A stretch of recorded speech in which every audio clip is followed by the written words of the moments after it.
وأصحابه وأزواجه وأولاده وذريته وأهل بيته وإخوانه من الأنبياء والمرسلين والملائكة المقربين والشهداء والصالحين وللأولياء والعلماء إله تعالى من مشارق الأرض إلى مغاربها في برها وبحرها من يمينها إلى شمالها ثم نخص خصوصا لشيخ الإمام ابن عطاءillah As-Sakandari rahimahullahu ta'ala wa nafa'ana wa bi'ulumihi al-fatihah. A'udhu billahi minasyaitonir rajim. Bismillahirrahmanirrahim. Alhamdulillahi rabbil alamin. Ar-Rahmanir Rahim. Maliki yaumiddin. Iyyaka na'budu wa iyyaka nasta'in. Ihdinas siratal mustaqim. Suratul ladzina an'amta 'alaihim ghairil maghdubi 'alaihim waladdallin. Amin. Assalamualaikum warahmatullahi wabarakatuh.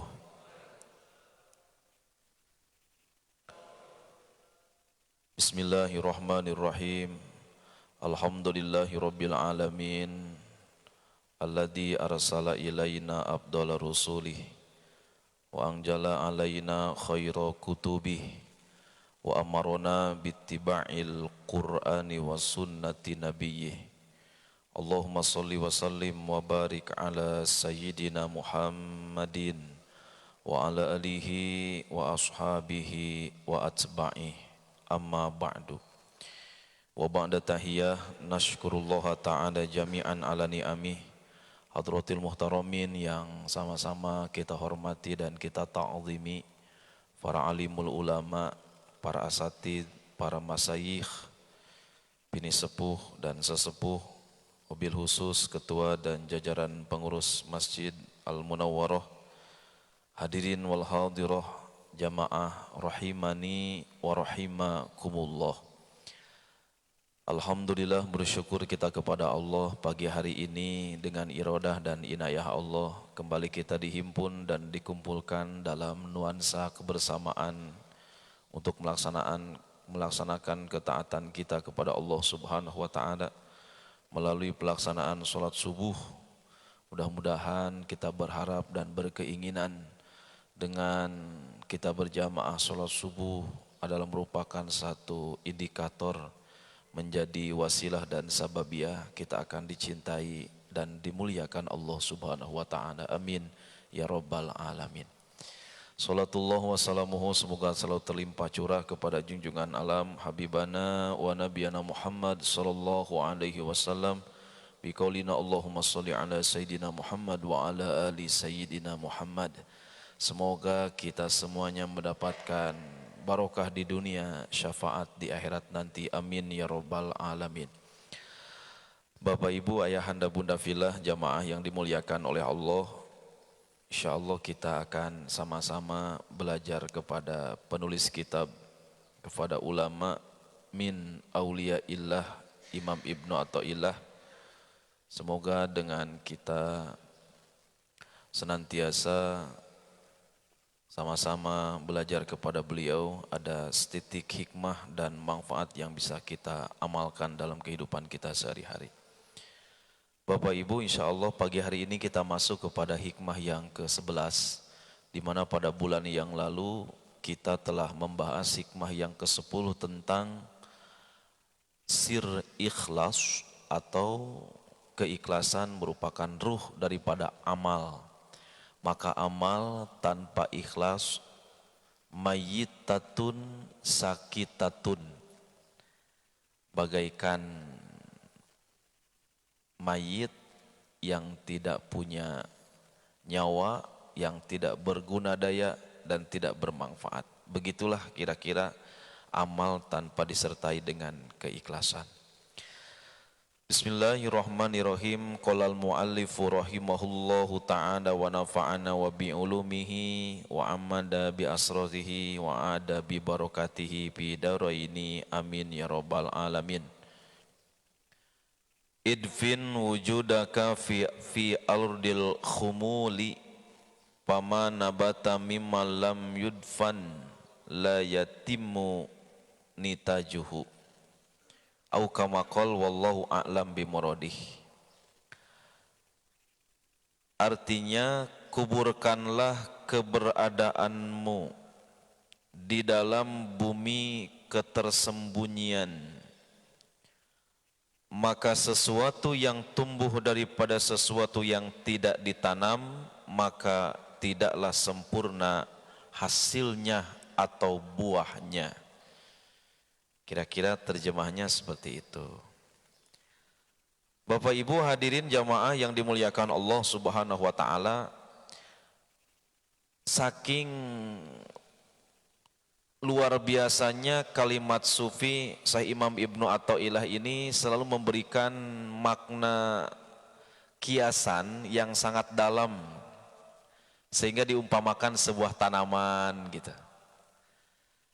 Tanaman itu Bapak Ibu kalau akarnya tidak digali dan tidak ditanam lebih dalam, maka itu tidak akan berbuah. Seperti kira-kira contohnya yang paling ringan itu pohon toge. Pohon toge itu. Jadi nggak ada akarnya. Lemah, gampang patah, dan kurang nilai gitu.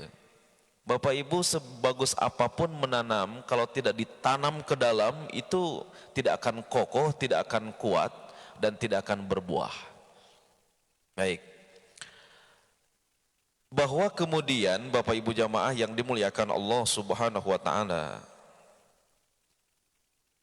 maka dalam hal ini Imam Ibnu Athaillah mengatakan sesuatu itu akan kokoh dan kuat apabila akarnya sudah kuat di bawah gitu.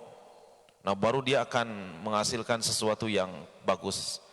Ketika sudah tumbuh, dia akan berdiri kokoh walaupun banyak angin menerjang dan lain sebagainya, kokoh saja. Inilah yang disebut dengan makanya hujamkan, tanamkan tauhid itu yang paling dalam akarnya. Harus kita tanamkan dalam diri kita bahwa Al-Imam Abi Hamid Muhammad bin Ahmad Al-Ghazali At-Tusi Al-Hujjatul Islam dalam kitab Ihya Ulumuddin pada jilid yang kedua, beliau menyebutkan seperti ini.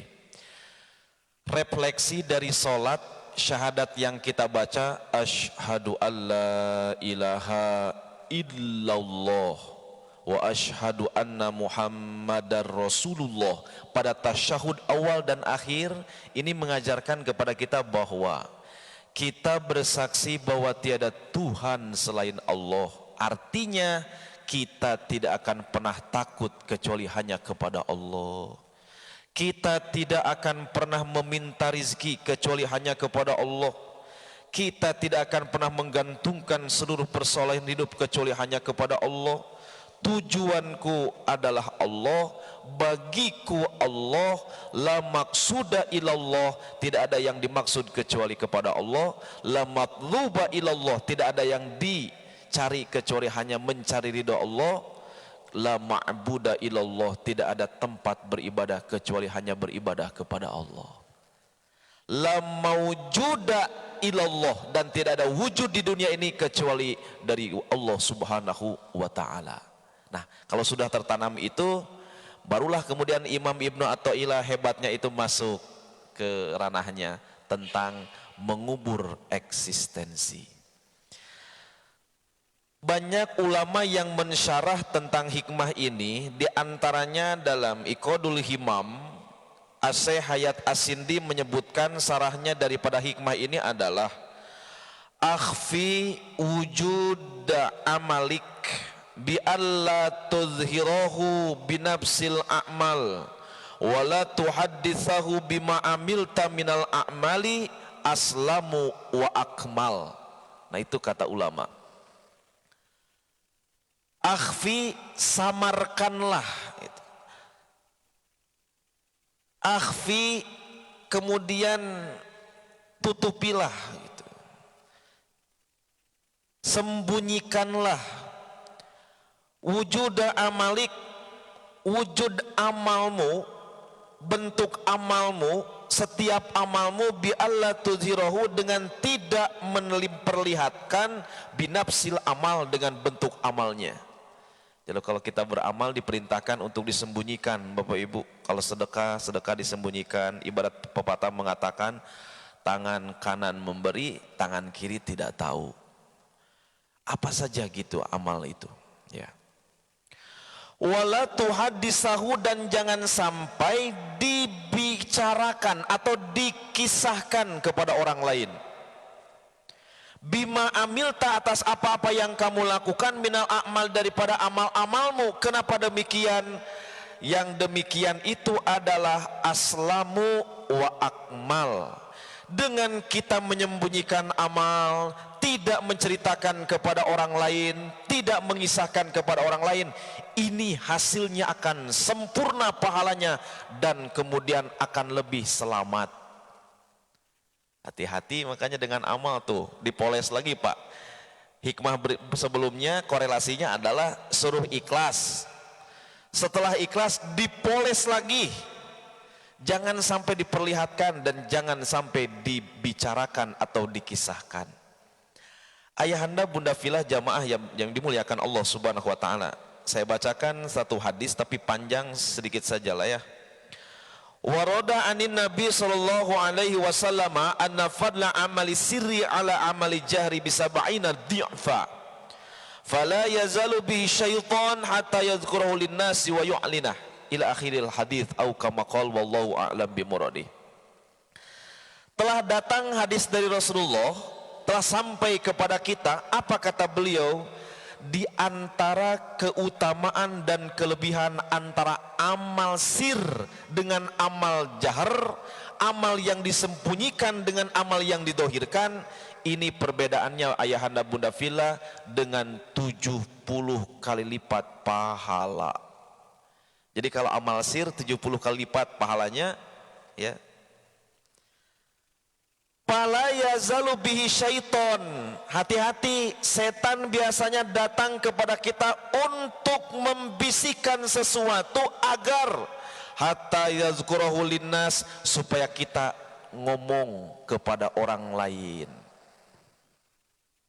supaya kita memperlihatkan kepada orang lain, supaya kita mengisahkan tentang amal kita. Maka habislah yang 70 derajat atau 70 kali lipat itu gara-gara kita berbicara. Summa yazkurahu tsaniyah, kemudian kita di lain kesempatan ngomong lagi untuk yang kedua. Wa yuhmada alaih, dan kita senang atas amal yang kita bicarakan kepada orang lain. Maka payuk tabur ria'a, dan Allah mencatat kita termasuk orang yang ria, dan habislah amalan kita. Tuh Bapak Ibu hati-hati itu. Kadang-kadang kita sering ya di masjid gitu. Kalau pengumuman silahkan Pak, tapi kalau bisa menjaga hati, jaga. Kalau mau disebutkan, sumbangan dari Bapak si A 1 juta, Bapak B 2 juta, Bapak C 500.000. Terus kata temannya yang lagi jamaah yang ngomong, kok amal dibilang-bilang ya? Terus dilanjutkan lagi, dari hamba Allah 20 juta, tuh yang hamba Allah itu saya tuh. Itu namanya diomongin juga Bapak Ibu. Aduh Masya Allah, hati-hati Pak. Ini perkara hati masalahnya, jadi sangat sensitif gitu. Walaupun kita ini, bahkan ulama Asy-Syaikh Abu Sa'id Al-Kharaz dalam kitab Tuhfatul Mardiyah, beliau menyebutkan begini, walaupun tidak dengan kepada orang lain diomongin, tapi ada terbetik dalam hati, itu tuh kalau nggak ada saya nggak selesai itu masjid.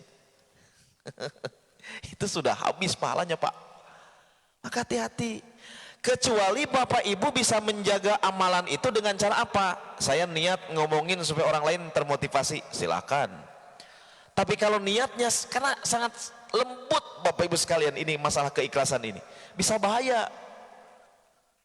Bu, Ibu Mas Soleh, anaknya cantik-cantik, pinter-pinter, soleh-soleh, kata ibu, alhamdulillahirabbil alamin, hada mim padi robi. Lisannya ngomong gitu, ini mah hanya dari Allah kepada Allah saja. Tapi dalam hatinya, tergantung keturunan kali. Itu juga habis Pak. Tuh, lembutkan. Maka hati-hati dalam beramal itu.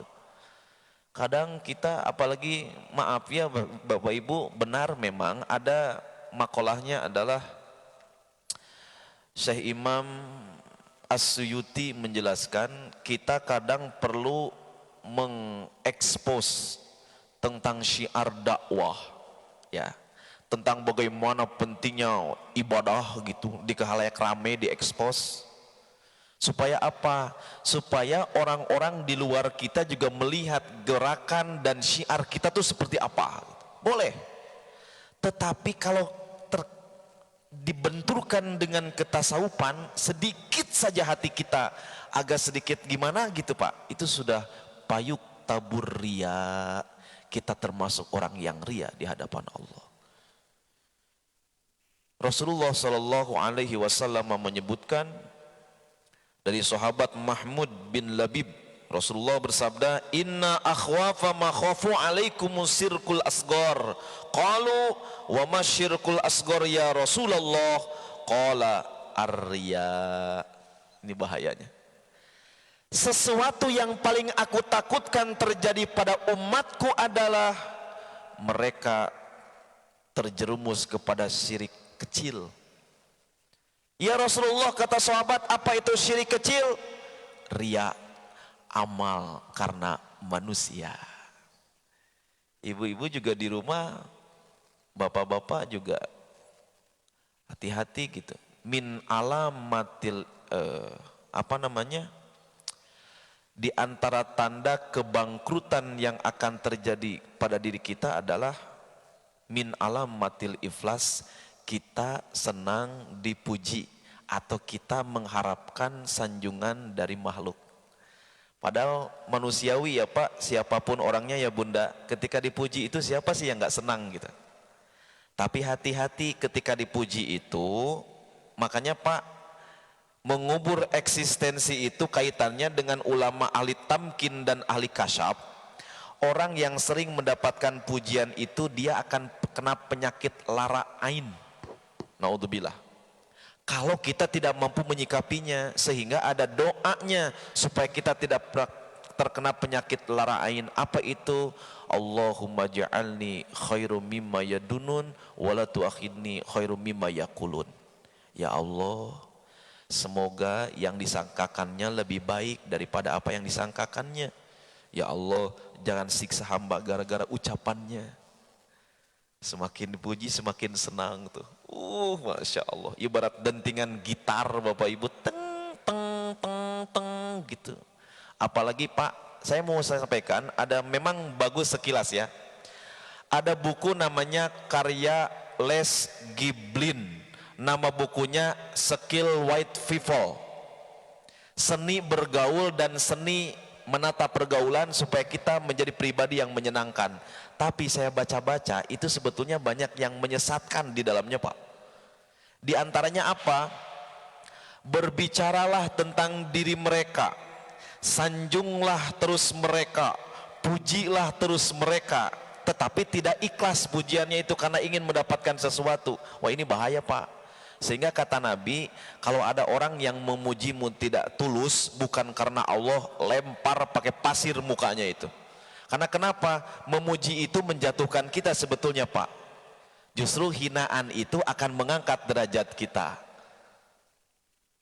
Nah, maka oleh karena itu Bapak Ibu jamaah yang dimuliakan Allah Subhanahu wa taala, dalam buku itu dijelaskan berbicara tentang diri mereka. Coba Pak, kalau saya ngomong, Bapak apa kabar?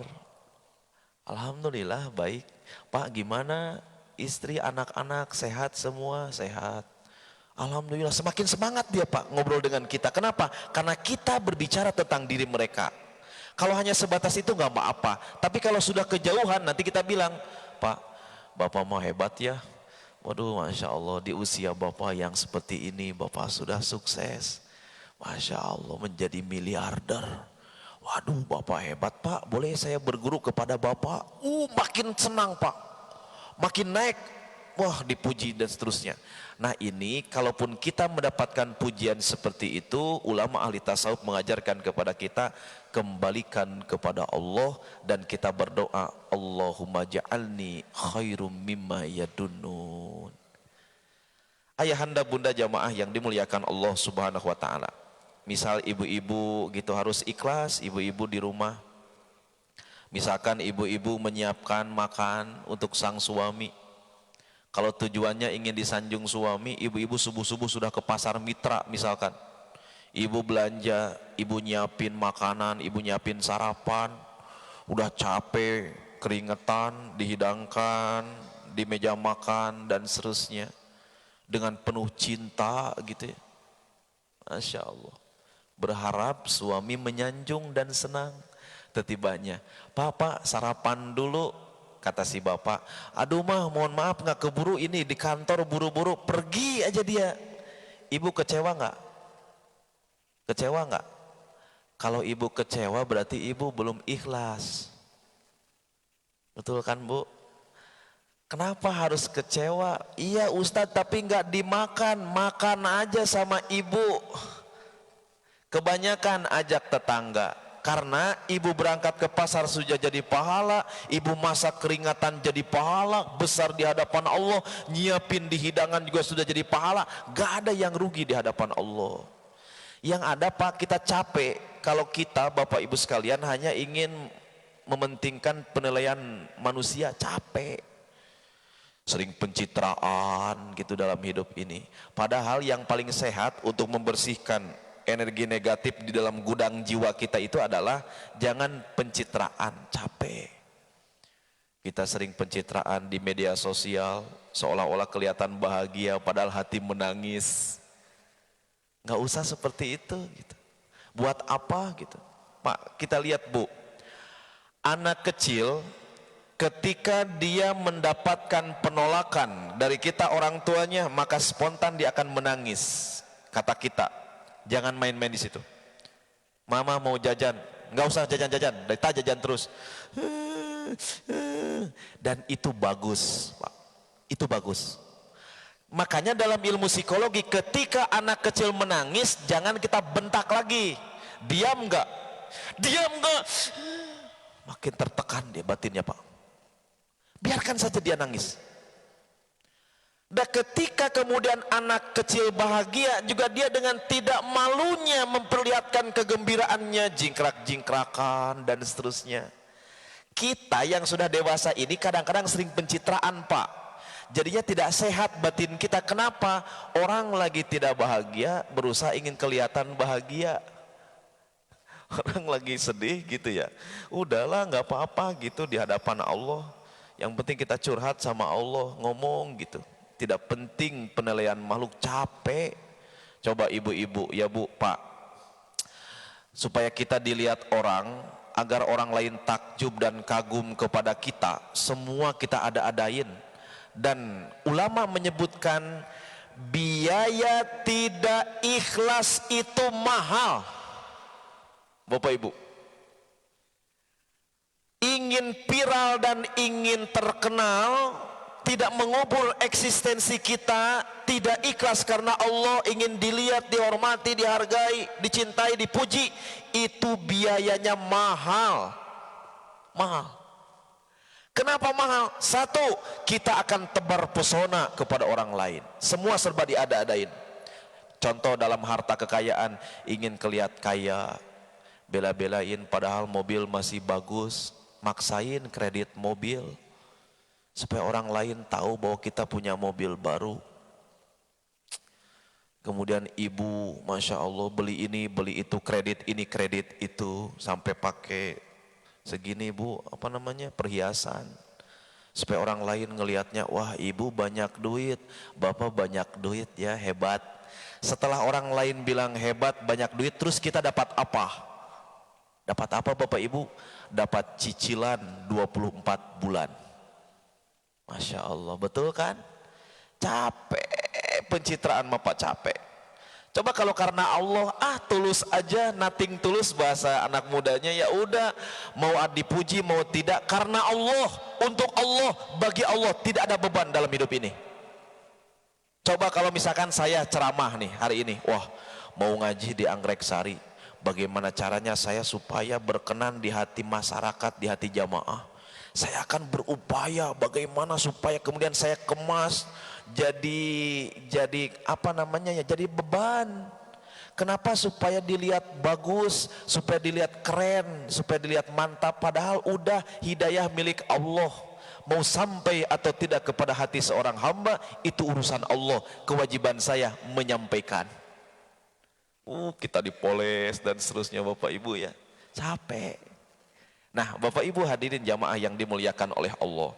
Dengan kita merendahkan diri kita di hadapan Allah, mengubur eksistensi kita, tawaduk diri kita, rafa'ahullah, maka Allah akan mengangkat derajat kita. Dibimbing oleh Allah, nggak perlu mau viral-viral. Pak, maaf Bapak Ibu, orang yang terkenal biasanya cepat meninggal. Serius Pak, ini mohon maaf Pak, jangan ini ya. Orang yang viral ya, banyak dipuji, disanjung di mana-mana, biasanya cepat meninggal. Itulah yang disebut dengan penyakit lara ain. Kalau dirinya tidak sanggup untuk ketika dipuji, dia tidak kembalikan kepada Allah Subhanahu wa taala. Bapak Ibu, dengan kita menyembunyikan amal, yakinlah amal kita selamat di hadapan Allah. Yakinlah kemudian diri kita sempurna pahalanya di hadapan Allah Subhanahu wa taala. Yang penting Allah sajalah, daripada tidak ada gunanya kita memperlihatkan kepada makhluk. Karena hakikatnya makhluk tidak memberikan pahala, tidak memberikan kebaikan, hanya Allah Subhanahu wa taala yang memberikan kebaikan kepada kita. Semoga ada manfaatnya, karena 10 menit lagi masuk waktu isyraq. Inilah yang bisa kami sampaikan Bapak Ibu pada kesempatan pagi hari ini. Yuk sama-sama belajar karena Allah. Tidak usah ingin dilihat dan disanjung, capek Bapak Ibu ya. Karena penilaian makhluk maka ulama menyebutkan sudah ikhlas, dipoles lagi semakin dalam agar kita ikhlas karena Allah Subhanahu wa taala. Demikian Bapak Ibu, semoga manfaat. Silakan ada hal yang perlu dipertanyakan, kami berikan waktu kepada Bapak dan Ibu. Wallahu a'lam bishawab. Al-Fatihah. A'udzubillahi minasyaitonirrajim. Bismillahirrahmanirrahim. Alhamdulillahirabbil alamin, arrahmanirrahim, maliki yaumiddin. Iyyaka na'budu wa iyyaka nasta'in. Ihdinas shiratal mustaqim. Shiratal ladzina an'amta 'alaihim ghairil maghdubi 'alaihim waladdallin. Amin. Barangkali Bapak Ibu silakan. Ya, silakan Bunda.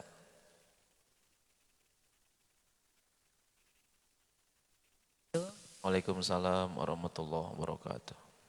Pak Ustadz, yang kami tanyakan, biasanya kami ibu-ibu ketika menggalang dana atau sumbangan itu biasanya kita membuat list, dan itu tujuannya untuk supaya mudah untuk diketahui berapa orang yang sudah ikut menyumbang dan berapa totalnya gitu.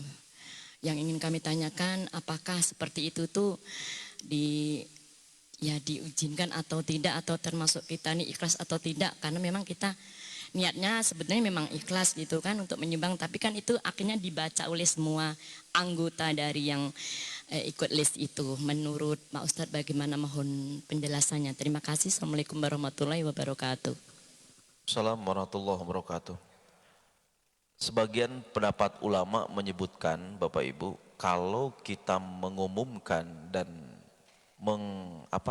mensyiarkan tentang itu boleh, tapi dengan catatan kita mampu menjaga hati. Kadang-kadang kan kita nih Pak, coba aja Bapak disebut namanya, sumbangan dari Bapak Ustadz Syukur misalkan, Ustadz Wahab misalkan ya, sumbangan dari Bapak Ustadz Wahab 5 juta misalkan, pasti beliau yang mendengar, mudah-mudahan gitu terjaga hati. Alhamdulillah. Wah. Terus yang lain ketika yang nyumbang juga terus nggak disebutin. Kok nama saya tidak disebut gitu. Boleh. Ada kemudian di zaman Rasulullah Shallallahu Alaihi Wasallam ketika Sayyiduna Abu Bakar Siddiq radhiyallahu taalaan dan beberapa sahabat yang lain, beliau mensiarkan dalam rangka apa? Untuk memotivasi yang lainnya boleh, tapi yang harus dijaga adalah pribadi kitanya. Sebaiknya Bapak Ibu khairul lahum, khairul lahunna, amal jahar dengan amal sir itu lebih utama amal sir daripada amal jahar. Itu dalam tinjauan tasawuf. Tapi kalau niatnya untuk memotivasi yang lain, silakan saja. Saya 100 sak semen, saya 20 meter keramik, saya pasir 1 dam, boleh, tidak masalah. Yang penting pribadinya, kalau itu Bapak Ibu sekalian ya, niatnya ingin memotivasi yang lain, lelang ini lelang itu, boleh, tidak masalah. Hanya saja memang sebaiknya kata Nabi lebih utama disirkan atau disembunyikan. Itu lebih aman dan lebih sempurna, lebih selamat begitu. Tapi kalau niatnya begitu silahkan, yang penting mampu menjaga hati saja. Wallahu a'lam bishawab. Ada lagi Bapak Ibu, silakan.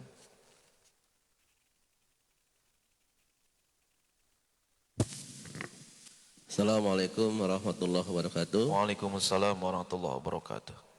Jadi begini Ustadz, salah satu contoh Muslim yang baik adalah ketika beramal, dia akan mulai dari dirinya sendiri. Kemudian tidak stop sampai di situ saja, dia juga mencoba untuk menjadikan dirinya sebagai model, sebagai contoh agar orang lain bisa mengikuti apa yang dia lakukan. Nah, kita juga memahami bahwa saja dengan melakukan yang kedua tadi menjadi contoh, ini ada potensi timbul ria sehingga pahalanya itu habis.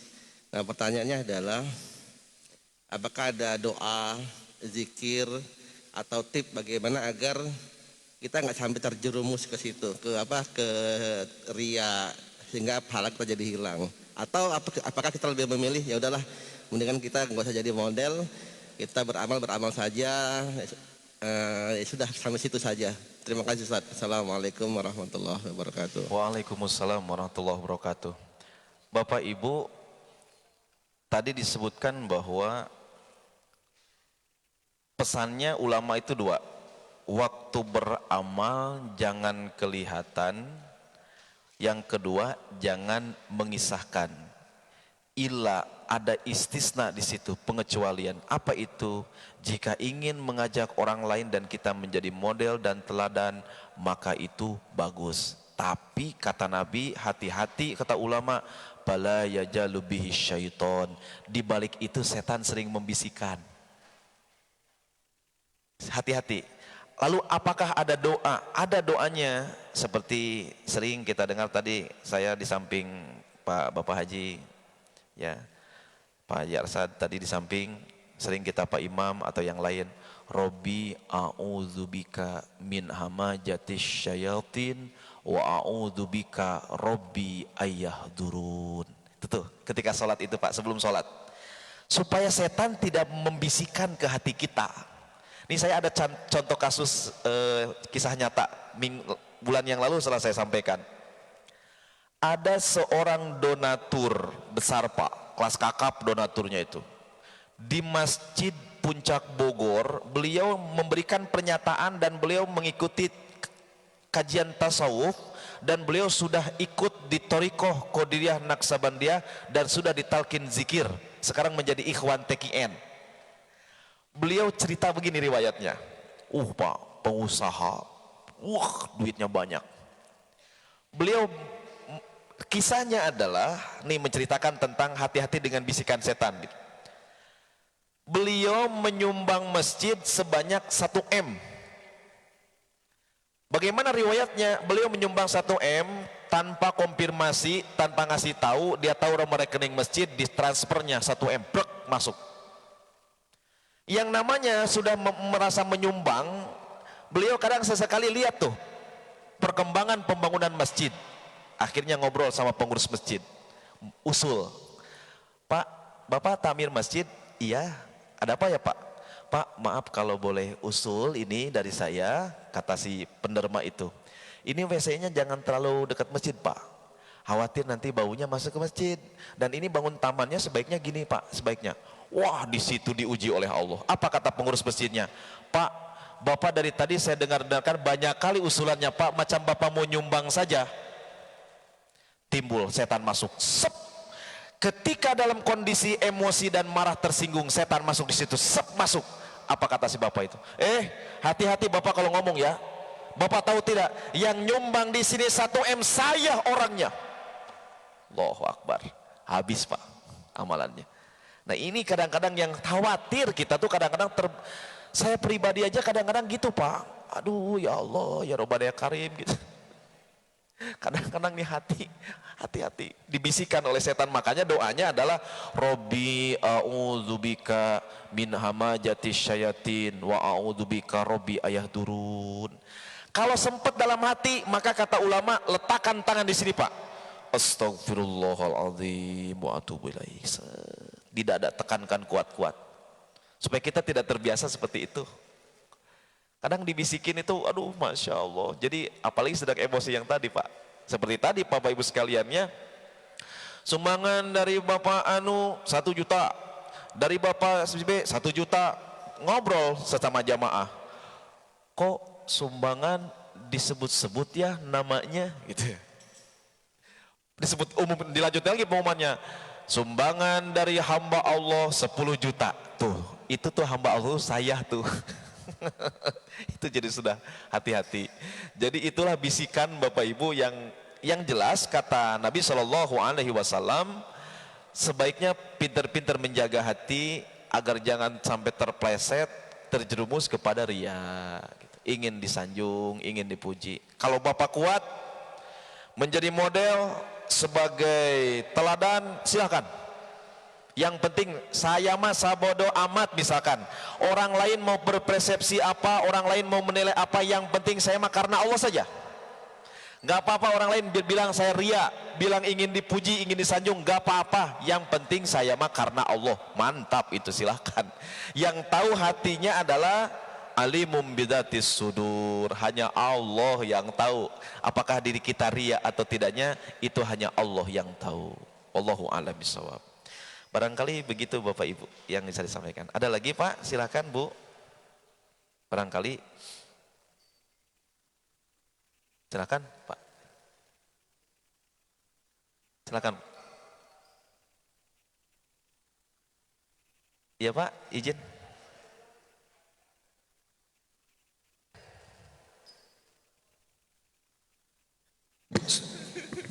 Assalamualaikum warahmatullahi wabarakatuh. Assalamualaikum warahmatullahi wabarakatuh. Kadang-kadang kita suka mendapatkan pujian, baik kita membeli mobil baru atau semacamnya gitu kan.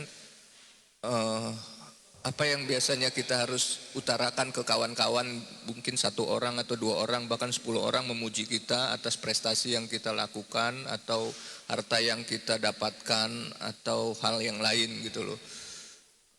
Apakah harus kita lempar pasir?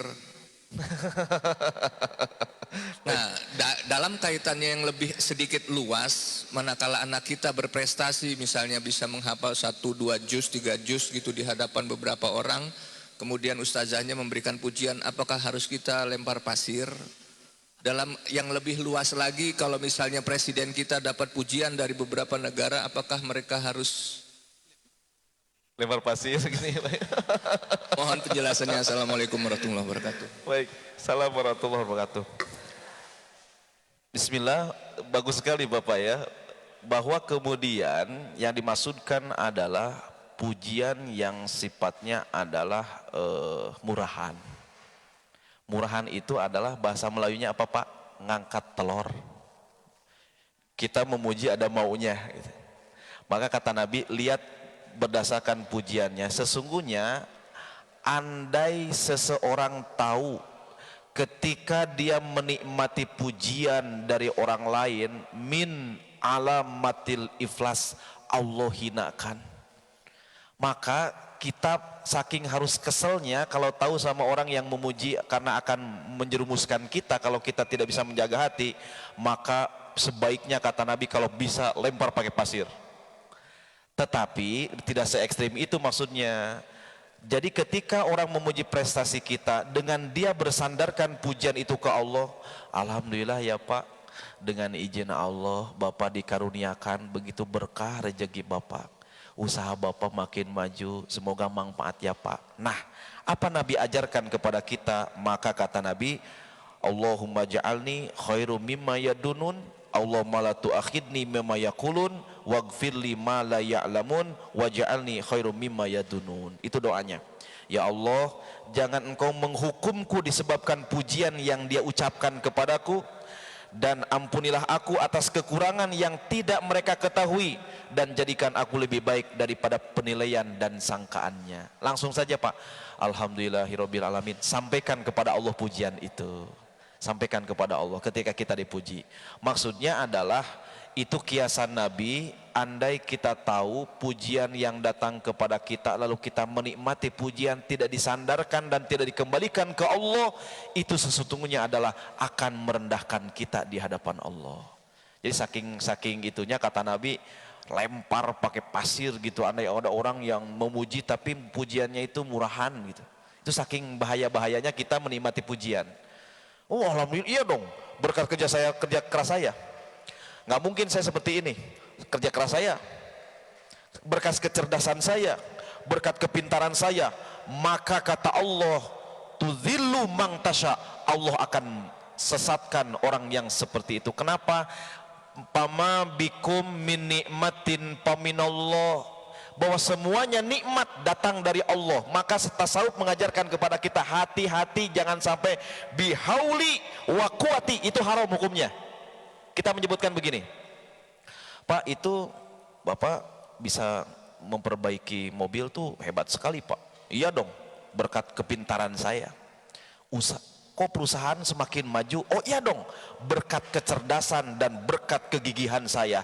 Itu dalam tasawuf hukumnya haram Pak, mengatakan begitu. Artinya kalau ada yang mengatakan begitu, kita ucapkan dengan izin Allah, atas kehendak Allah, dengan bimbingan Allah, syariatnya melalui tangan saya, ini semua bisa selesai. Itu yang benar.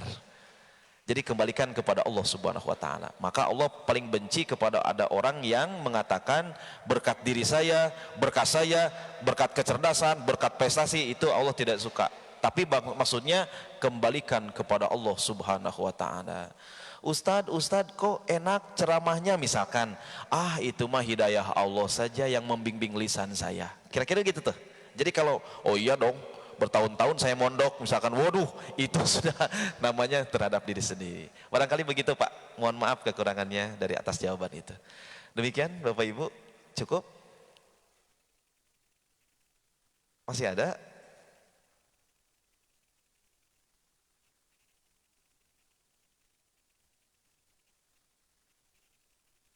Cukup ibu-ibu? Cukup ya Bapak Ibu ya? Baik, cukup, kita isyraq dulu. Demikian, semoga ada manfaatnya. A'udzubillahi minasyaitonirrajim. Bismillahirrahmanirrahim.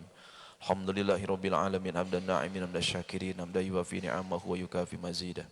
Ya Rabbana lakal hamdu kama yanbaghi li jalali wajhikal karim wa li'azimi sultanik. Allahumma sallimna wa sallim dinana wa sallim ahlana wa sallim auladana wa sallimna min kulli bala'i dunya wa adabil akhirah. Allahumma ja'al hada jam'ana jam'an marhuma wa tafarruqana min ba'dihi ya Allah tafarruqan maksuma. Allahumma ja'al hada jam'ana jam'an mashkura wa tafarruqana min ba'dihi ya Allah tafarruqan maghfura bi rahmatika ya arhamar rahimin. Rabbana atina fid dunya hasanah wa fil akhirati hasanah wa qina adzabannar. Wa sallallahu ala sayyidina Muhammadin nabil ummi wa ala alihi wa sahbihi wa baraka wa salam. Bi fadli subhana rabbika rabbil izzati amma yasifun. Salamun alal mursalin walhamdulillahi rabbil alamin. Sekian demikian, mohon maaf kekurangannya. Hadanallahu wa iyyakum ajmain wal afu minkum. Assalamualaikum warahmatullahi wabarakatuh.